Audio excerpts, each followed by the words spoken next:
In 2022, Dan Trachtenberg breathed new life into the Predator franchise with his film Prey, and this year he has twice over given us new Predator films. First with Killer of Killers a couple months ago, which I thought was awesome, and now with Predator Badlands. And this film tells the story of a young predator who's been kind of ostracized from his clan because he was born a runt. He goes on a hunt to get the ultimate kill and secure his place among his people.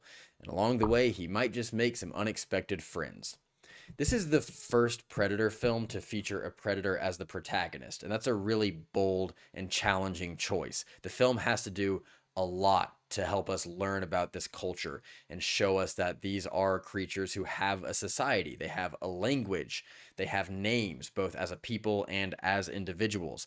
And I think the film did a really good job of immersing us into this society and letting us see that they do operate as a group, and there are reasons that they feel the need to go out there and hunt increasingly challenging prey.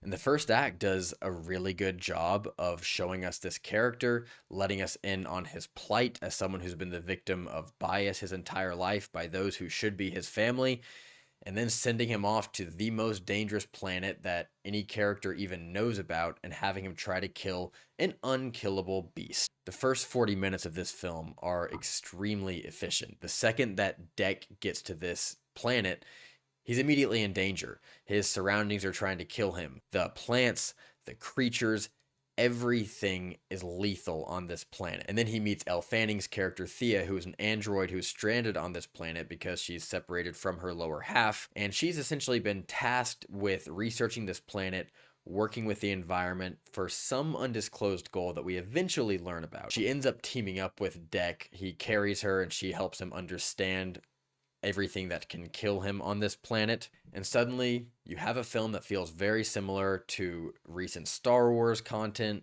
to Marvel films as of late, with this found family vibe. And what I'm saying is that of the three Predator films that Trachtenberg has made, this is the most inside the box. And that's not necessarily a bad thing, just an observation.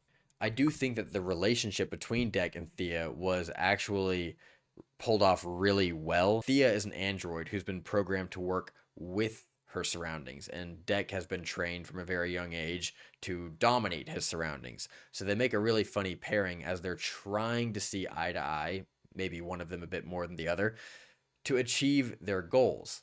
Thea wants her legs back, and Deck wants to find and kill this creature. And I thought that their back and forth was really entertaining throughout. Practically the entire film has to make use of green screen, of CGI, and of motion capture, and I think that it overall looks really good. I definitely bought this world that the film was showing me. It's really beautiful stuff, even if it's not on the same level of something like Dune.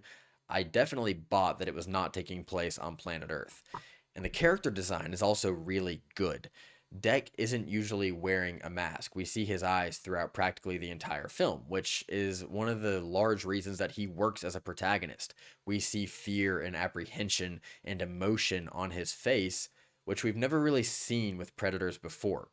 Also, just the way that his face is constructed, the way the mandibles move as he's speaking, it all feels very real and tangible. Elle Fanning is really good in this role. She's extremely personal and charismatic and likable.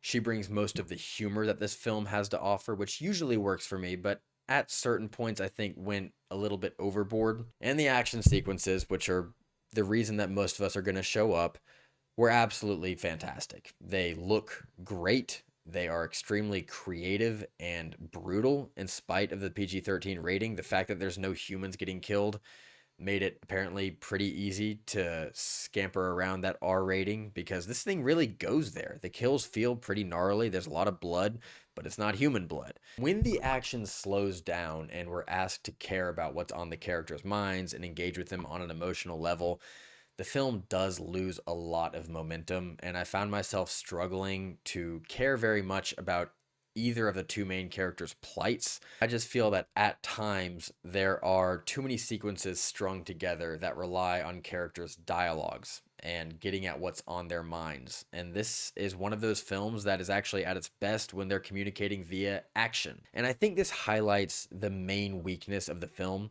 and that is that there is no human touch to be found. The closest thing that we have to a human character is Thea, and she's split in half, and you can see her mechanical insides for half of the movie. So that doesn't really work as a human touch. Every single character is either a creature that we don't even have on planet Earth or an android. I've always been scared of the predators because they're threatening to the human characters. But you remove the human component, and I just didn't really contextualize the predators in the same way at all. And I understand it's really cool to frame a predator as the prey in this film because he's really at the mercy of this planet in a lot of ways, but I didn't feel the same tension that I would have if there were human beings involved. I also found that the grand finale of the film, it's structured in a way that felt almost copied and pasted from other films, which is really unfortunate since the environment up to that point had been so distinct and had so much to offer. This film is really just another one of those franchise films in a lot of ways. It's just done really, really well, and the filmmaking is super sharp. But in the end, I did have a good time with Predator Badlands. It did leave me wanting more of a distinct personality, and it doesn't make any particularly daring choices, but it is a very effective, albeit inside the box, thrill ride that deepens our understanding of one of the most infamous species in cinema history. The world is well rendered, the creatures look great, and the action is super energetic. And for all of those reasons, Predator Badlands gets a B minus. I had a really good time seeing this in theaters. This is the kind of franchise film that I want to see succeeding because it's clear that Trachtenberg has a lot of passion for this world. And although I didn't love this movie, I thought it was pretty good, and I can't wait to see what he does next. If you have seen the film, please let me know what you thought of it. If you enjoyed this video, please like and subscribe, and I'll see you at the movies.